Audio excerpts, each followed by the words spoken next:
this is like such an honor to sit down with you. And congratulations for being this year's recipient. I know that this must. Thank you, thank you. I'm still pinching myself. Let's talk about this. What does this feel like?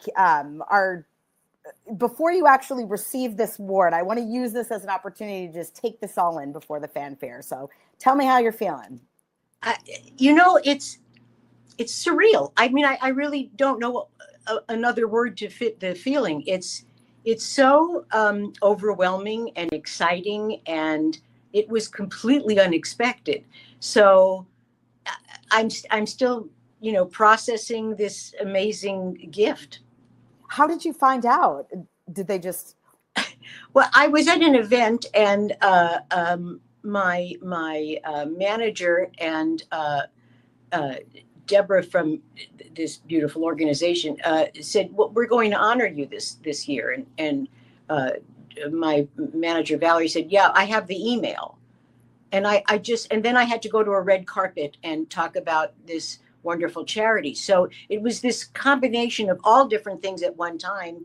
And I had about 10 seconds to kind of try and assimilate it and then go off and talk about something else, which I guess makes it all, much more fun because I'm still sort of loopy about it.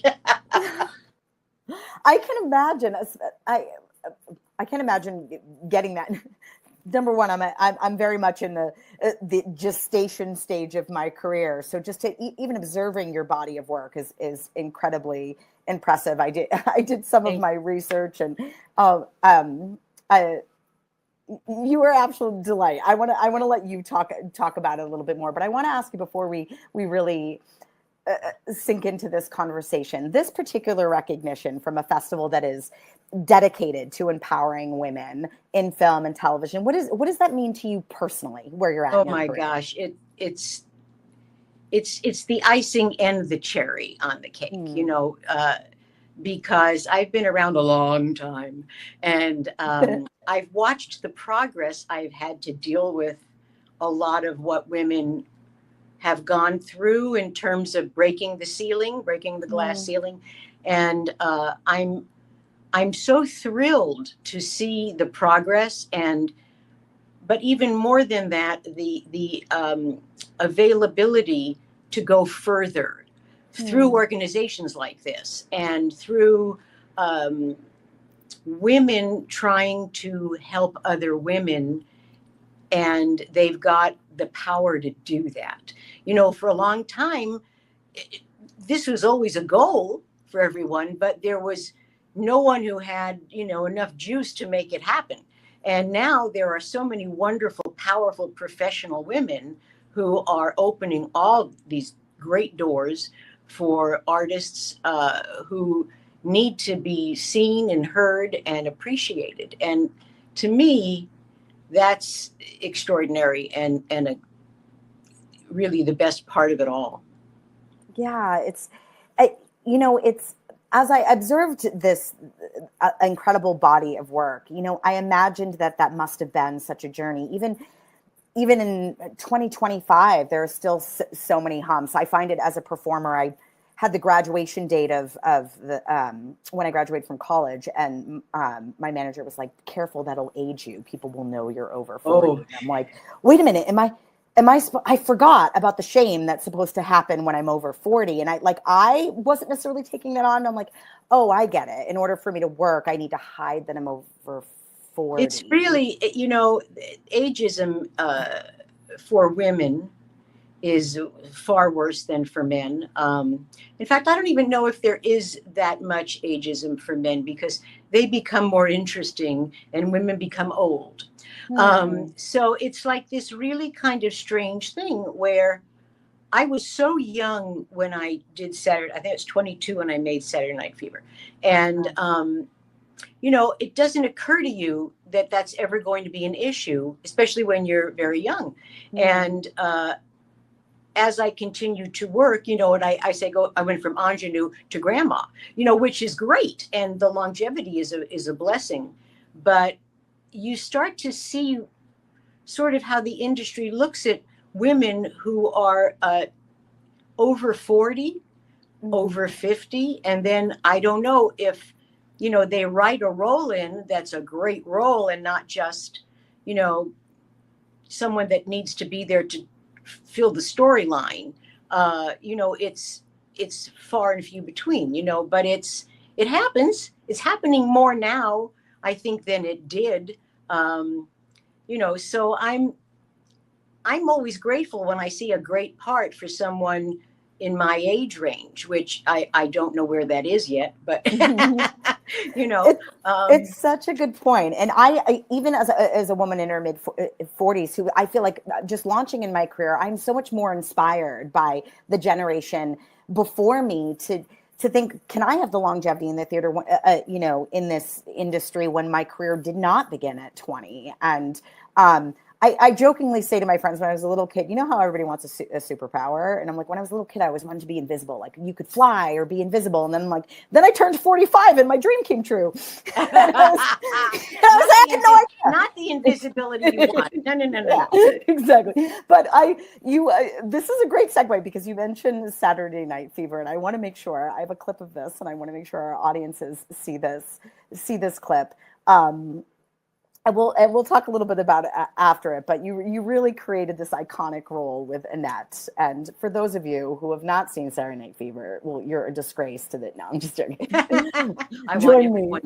I know.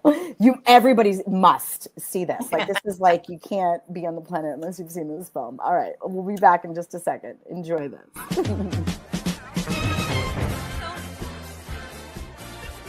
Yeah. You're not my dream girl or nothing like that. You want a dream girl? Well, then go to sleep and have a nightmare. Hello again, this is Beautiful Monster, your delicious DJ. Remind you about the universal say all sweet things, get in line, just try.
Like to see a clip of that film, and when like you think back to the time, what stands out the most for you, like stepping back into Annette's world? There's so much distance, I guess. I'm never great about seeing myself on film until years later. I have trouble watching something that I just did.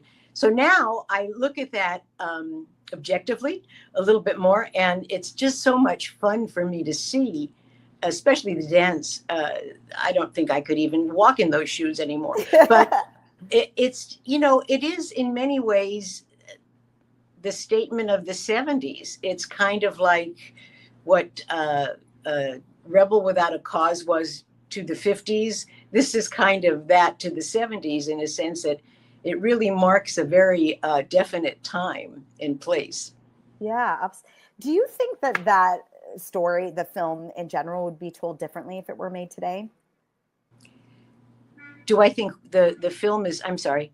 Do you think it would be told differently the way that your character is represented if it were made today? Yes, I do, because I think there's far too much political correctness, and I think art suffers from that a little bit. So there was a lot of raw emotion in this film, and especially for that time, you know, I don't think studios were ready for that kind of language or that kind of storyline. It was very, you know, it's a dark film. It's a dark film with music versus a musical. And it's really kind of interesting because they both stand separately in their own right. I mean, the film would be phenomenal as a movie, a drama, without the movie, without the music. And with the music, it takes on a whole other level of being kind of this genius combination of two things that would normally not be put together. And one enhances the other. So I think it was kind of lightning in a bottle because of that. That's such a great, I love that perspective of it not being a musical. I never thought of it that way. That's it's a very real storyline. Yeah, definitely. That makes so much sense to me because I've always viewed it sort of as a dramatic film too, but haven't known how to articulate it. So that's a great way to articulate it. And it also just speaks to your range too, because, and correct me if I'm wrong, I believe Angie came after this, right? That was late 70s, early 80s. Okay. Mm-hmm.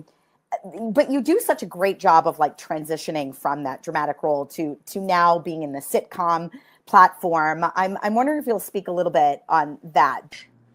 It's a lot of luck, and it's, you know, right place, right time. I've always loved humor, and the funny thing is, I visualized myself more in that direction.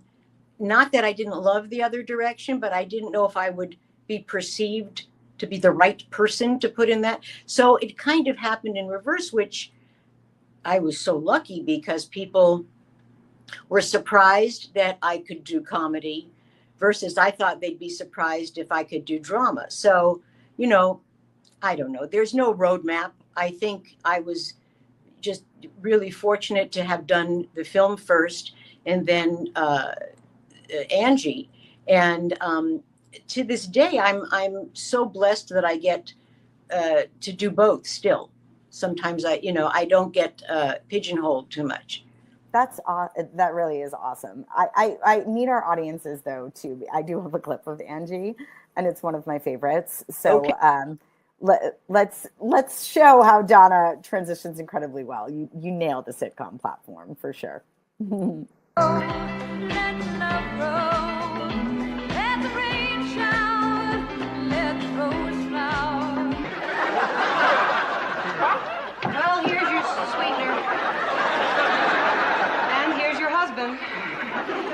Goodbye.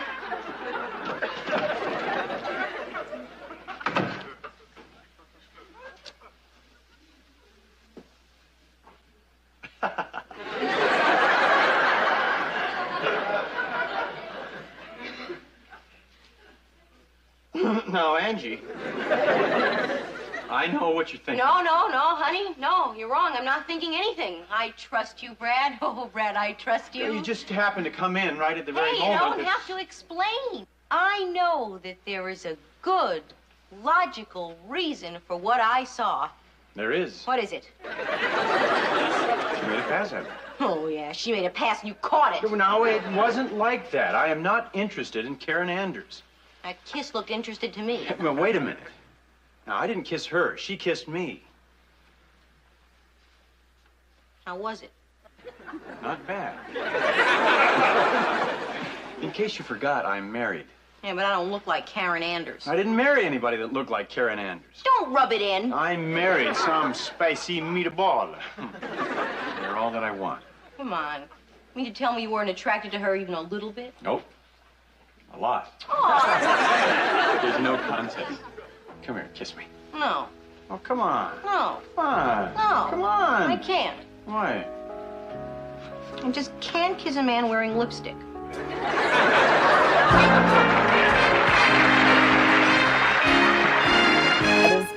Have you seen these clips in years? Is this weird to get You know, I haven't seen so many. I looked at some recently, and it's just so much fun to see it now. And Robert Hayes, who played Brad on Angie, we're like brother and sister still to this day, and he's so funny. And I see that, and I remember rehearsals trying to keep a straight face because he's so funny.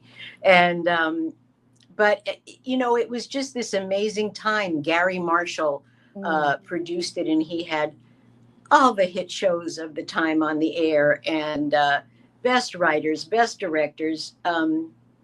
Wow, it was just the best time. I'm using best a lot, but it was a really great time. Yeah. You know, you spoke to this a little bit about like collaborating with other actors. I'm curious, do you still have ongoing relationships? Have you maintained professional partnerships with some of these people that you've worked for or worked with in the last 5 decades? Definitely. I mean, Bob Hayes and I are still very good friends. Doris Roberts and I, until she passed, you know, very good. It was really an amazing ensemble. It really, really was. And John Travolta and I did, well, I did his commercial, not the other way around. He did the Saturday Night Fever Capital One commercial. Oh, that's right. I wish I had grabbed that. I was the secret person in there that, you know, suddenly he walks in, and it was this really fun kind of Annette Tony moment through other characters. It's so much. As an actor, you know, if you work with people that have the same kind of mindset you do, it's so much more fun because you're developing friendships at the same time you're making a show. And I've always been blessed that way, that so many people I've worked with have become really dear friends for years and years. I love that. And I think that's such an inspiration to the up and coming generation too, because I think there can be such a competitive, we're taught to have a more competitive thing instead of like a co-creating collaborative spirit. And so I love to hear, you know, from amazing artists like yourself that have had this longevity and how you maintain that and that it's not just about showing up on a set and doing a job. No, and I have to say, and I know that, you know, I'll get a lot of flack for this, but you need to leave your phones and your iPads in your dressing room and have some actual contact with people you're working with and conversation with them and focus on what's happening around you. I see when I work now, and I mean, it's a great thing, all the technology. It's amazing. But what it also does is it takes you away from the moment that you're in, because you're trying to do it all at the same time. So you're not giving yourself to the really wonderful moment that you're in. And I find that that happens a lot more now than it used to. So I think the friendships you develop and the relationships that last because you've actually had conversations, and you know, you have interests that you find out about with each other, and all. So I don't know, it's just my big soapbox. I love that. I enjoy being on the soapbox with you. This has been such a delight. I could talk to you forever. I want to ask you a few more questions, and I want to show one more clip because the first time I actually put the pieces together of the longevity of your career was when I saw you on Sopranos, and I didn't know, even though I'd seen Saturday Night Fever, I didn't realize that was you until like I settled. I look nothing like me in that. So yeah. But I loved that character too, and I want our audiences also to see. I believe this was from 2002, but just to get an example, I have clips from Out of This World and Grey's Anatomy and Chippendales, and I can't show all of them, but this is one of my. There's a lot of subtleties in your acting that I find riveting in this clip of Sopranos. Thank I you. want to show this real quick, and then I have a few more questions for you. A man took his horse to a vet, and the vet says to him, "Why do you have a long face?" A horse goes. There's no man. Right. A horse goes to a vet, and the vet looks at his face, and he says to him, "My friend." A horse goes to the doctor. The doctor says, "Why the long face?" Can't tell jokes. More Pinot Gris, Patrick? No, thanks. Speaking of jokers, where's that other son of yours today? I didn't think he was invited. I just thought with all the wedding talk, you know. No, really. That pal of his, the other Jason. Already ran into some trouble. Carlos Jason. He's a mess. All right. Well, he's got no shortage of lawyers here.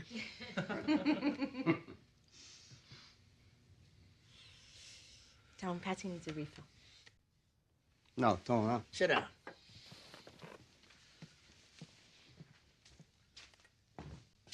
Of course, this... It's so good. I really want to button up this interview by you talking just a little bit about like your career is so impressive, and for the next generation, especially for young women entering film and television, what advice would you offer about building that longevity and staying authentic in the industry that's changing and as you change as well? Okay, here's another soapbox of mine. With everything changing and everything moving fast, the one thing that does not change is the work, the art, the fact that you are ready to play a character because you have training, because you have the seriousness of making this as good as possible. And that's where the joy and the fun come in. But I think it's the difference between artistry and celebrity.